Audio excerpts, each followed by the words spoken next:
In this episode, I can authoritatively say that President William Samoei Ruto has already technically won the 2027 general election just by him as early as in 2024 having him pocketed the Right Honorable Raila Amolo Odinga.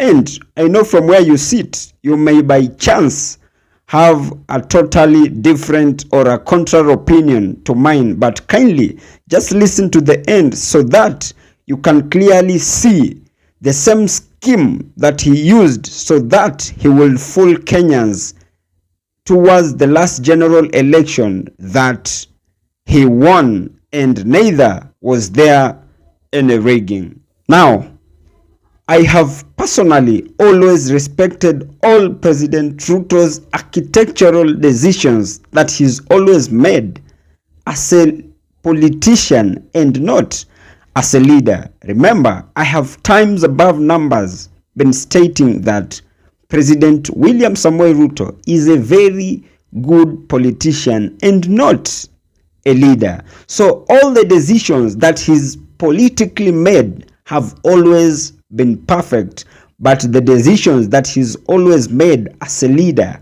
I kid you not, they always are a flop. For example, very many Kenyans up to date don't want to come to terms with the reality that President William Samoei Ruto would have still won the 2022 general election with just the support of two tribes, and in this context, the Kikuyus and the Kalenjins.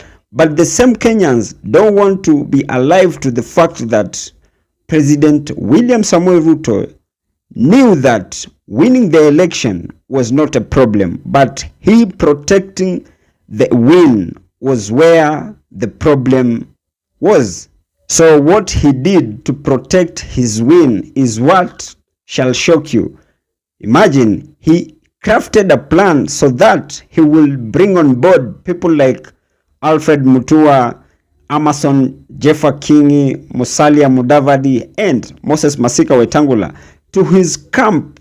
And this was in a scheme just for him to portray himself as a national leader with full support from all regions of Kenya so that his win will not be questionable. So Ruto bringing Mudavadi, Wetangula and Kingi to his camp, that was in a bid for him to cover any electoral theft if by any chance there was any, because we just have to be honest enough that it was going to be next to impossible for they to substantiate to Kenyans that they had won the election with just the support of two main tribes in Kenya. Because we just really need to be honest with ourselves. Even with the support of the two biggest tribes in Kenya, we are also alive to the cognizant fact that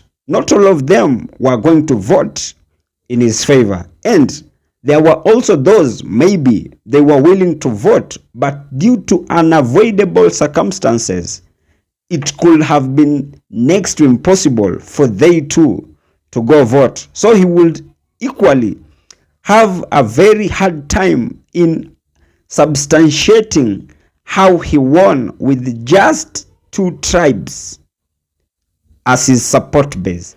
And so for President William Samoei Ruto to avoid any rhetorical questions that were to be asked at the Supreme Court, because for sure he knew that the Right Honorable Raila Amolo Odinga will proceed to court.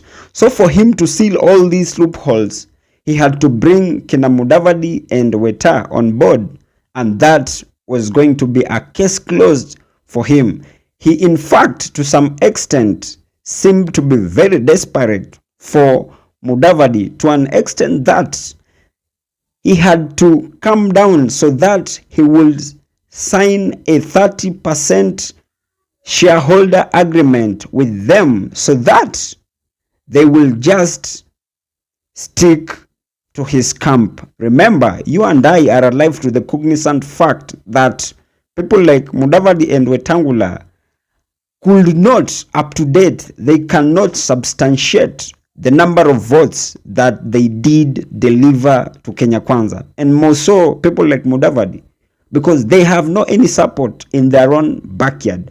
But for President Ruto's scheme to get along, he had to bring them on board, accept all what they want, so that they will stick to his camp.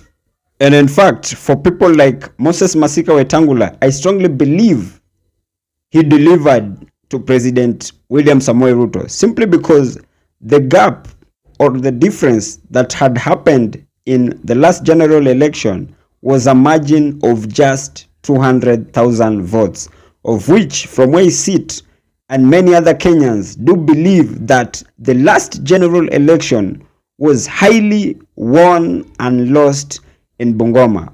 And as I come to the penultimate part of this episode, I'll just like to advise my fellow Gen Zs, if by any chance they'd want to drain the whole swamp and send President William Samoei Ruto home, then my simple advice will be, we know for a fact President Ruto is a very good master planner and a schemer.